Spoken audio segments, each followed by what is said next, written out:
ini nggak ada yang berubah dari pemerintahan sebelum-sebelumnya itu kita jaga bener nih fiskal kita. Kita nggak ugal-ugalan gitu. Karena khawatirnya kan para investor dan lain sebagainya ini kita tiba-tiba lose guard. Terus kan mulailah muncul rumors ini resign, ini akan diganti dan lain sebagainya. Itu kan karena tidak ada kejelasan terus mulai ada dan begitu spekulasi. Rumors yang nggak didinai itu kan become reality kan. Iya.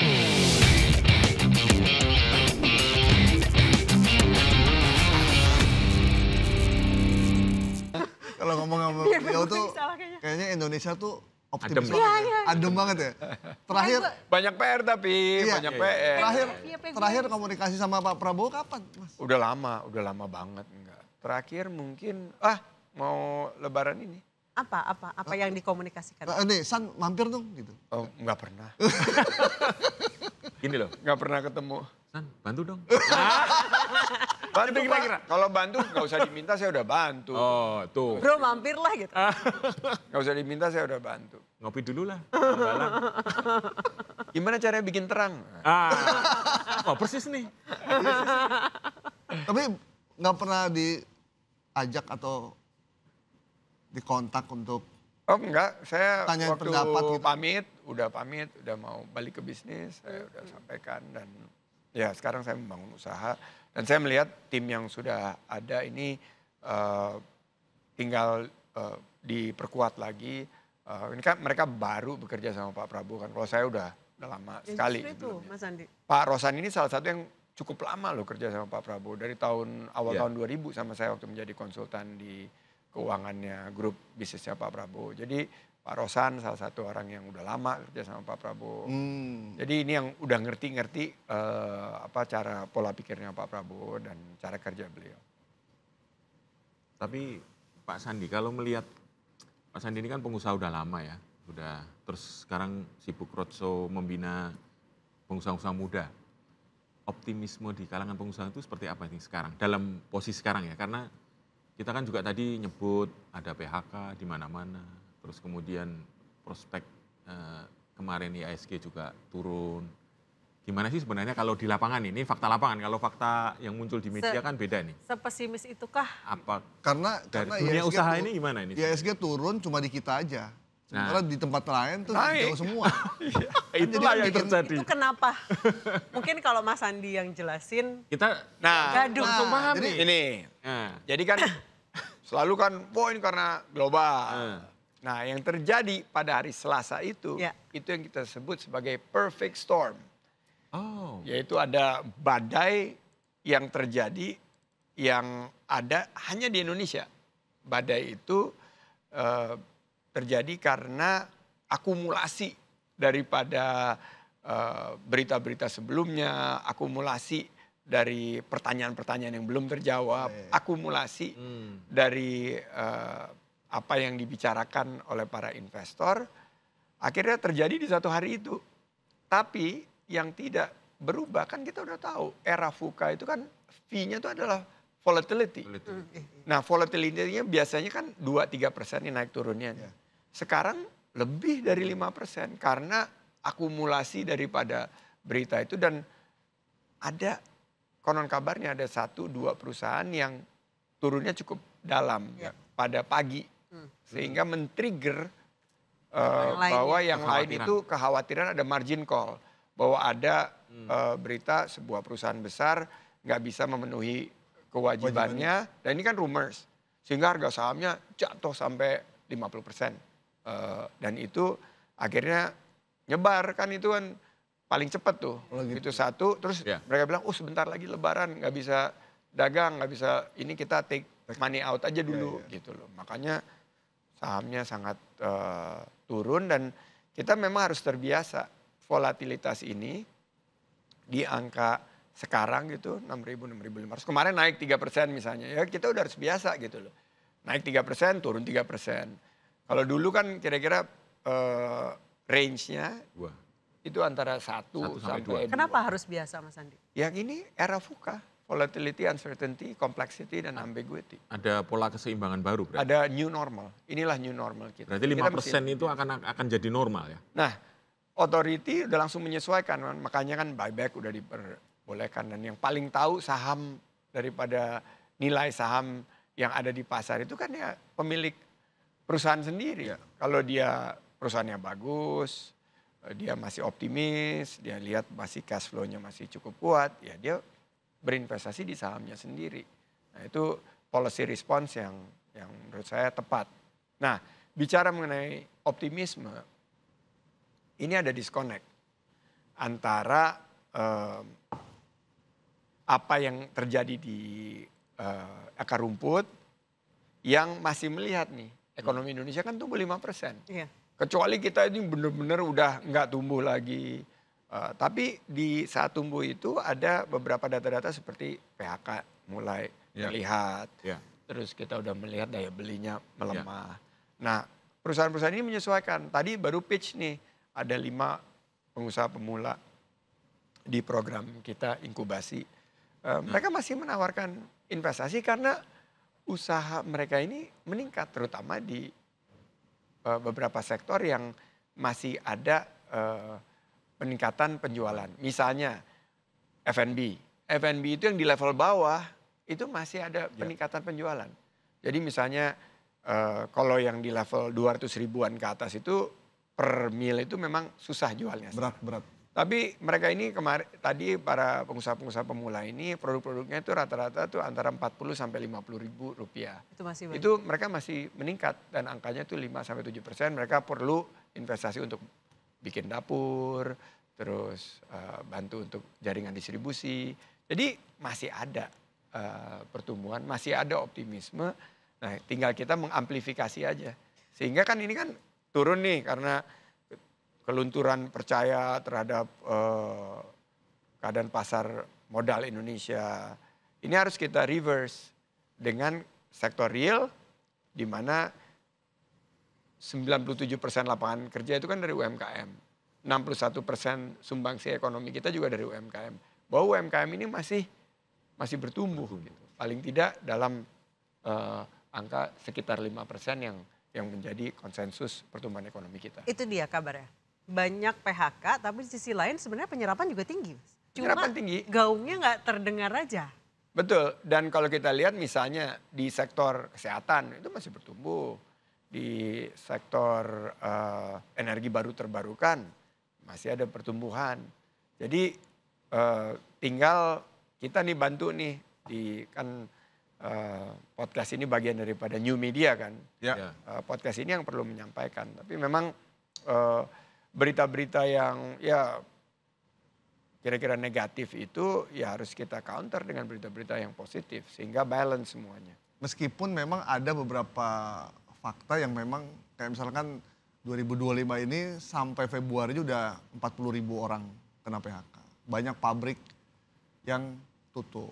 Sementara new investment belum terlihat tanda-tandanya. Nah, yang kayak begini-begini kan nih kita belum melihat apa sih langkah konkretnya untuk mengatasi ini semua. Badai PHK. Iya, badai PHK. Saya pernah ngobrol nih waktu itu. Yang mesti diselamatkan itu yang di PHK. Karena perusahaan itu kan pasti akan ada up and down. Tapi yang kehilangan pekerjaan ini kan PHK. Kalau saya akan invest di teman-teman yang di PHK ini. Dan di sini pemerintah harus hadir. Di mana pemerintah harus memberikan pelatihan dan peningkatan skill mereka dan penyesuaian skill yang dibutuhkan. Karena misalnya sekarang udah pivot dari teknologi yang lama ke teknologi yang baru. Mereka harus disiapkan skill set apa gitu loh. Skill up-nya ya. Skill mereka misalnya dia mesti belajar bagian baru daripada industri fashion yang sudah tidak lagi seperti yang lama-lama gitu. Dan kalau permintaan dari domestik terutama ya mengenai fashion memang agak sedikit turun karena daya beli. Tapi secara overall ya sesuai dengan pertumbuhan ekonomi kita ya sekitar 5%. Jadi akan ada penyesuaian atau adjustment para ya kayak misalnya industri media, ada satu media tutup gitu. Kan tiba-tiba ada 100 wartawan yang nyari kerja kan. Tapi kan terserap. 30 di sini, 20 di sini. Oper-oper. Ya, oper-oper kan. Dan ini ternyata yang bertumbuh, media yang ini. Jadi ya bisnis akan mencari bentuk. Nah pemerintah di masa transisi ini harus memberikan insentif kepada mereka yang mungkin dalam waktu 6-9 bulan ini nyari kerja. Harus program yang dulu Pak Jokowi lakukan prakerja itulah yang dianggap salah satu program yang paling berhasil. Bisnis ini yang harus mencari bentuk. Bisnis akan mencari bentuk. Nah, tinggal skill daripada para pekerjanya ini yang harus ditingkatkan. Jadi kemudian itu yang utama ya, menciptakan lapangan kerja. Betul. Pengumuman dari Menkyu, defisit anggaran. Walaupun ada tapinya, tapi masyarakat tuh nggak mau dengar tapinya, Pak Sandi. Ini pola komunikasi sih menurut saya salah satu yang menjadi concern, makanya nanti di roadshow ke depan ini yang harus lebih dijelaskan adalah kaget rata-rata. Jangankan masyarakat, netizen kita yang lebih mendalami kok defisitnya begitu besar gitu loh. Ada apa nih di belakang ini, kan komoditi memang turun. Terus ada juga dari segi pengumpulan pajak dengan sistem yang baru mungkin akan ada delay. Tapi ini harus dijelaskan karena kalau tidak dijelaskan mereka pasti bertanya-tanya. Nah penjelasannya itu memang harus gampang dicerna, pendek untuk yang publik yang bisa dijelaskan. Tapi kepada para investor ini harus betul-betul detail penjelasannya bahwa jadi ada dua pilar ya. Satu penjelasan komunikasi publik yang kepada masyarakat secara umum, tapi yang untuk kepada para analis, para ini itu harus jelas bahwa ini dropnya seperti apa, terus projection kan kita harus lihat di balik hype itu kan ada hope. Nah hope itu seperti apa proyeksi untuk tahun ini. Saya yakin sih kalau dijelaskan dengan baik, Indonesia secara fundamental kan ekonominya akan ekonomi G20 loh. Ini ekonomi G20 loh. Jadi ini ekonomi yang cukup besar dan diperhitungkan. Ini akan terus menjadi acuan bagi para investor. Sekarang mereka lagi wait and see semua. Nah ini gimana caranya mereka nggak wait and see dan mulai masuk ke... Sepertinya banyak pertanyaan yang tidak terjawab ya. Jadinya memunculkan ya kekhawatiran yang berlebih. Gitu. Sama narasi baik yang tidak tersampaikan. Yang menjawab itu sedikit, jawabannya nggak kena lagi. Nah, ini yang kadang-kadang membuat pertanyaan itu semakin liar ya. Atau semakin liar nih. Nggak dijawab, tapi jawabannya menimbulkan pertanyaan baru.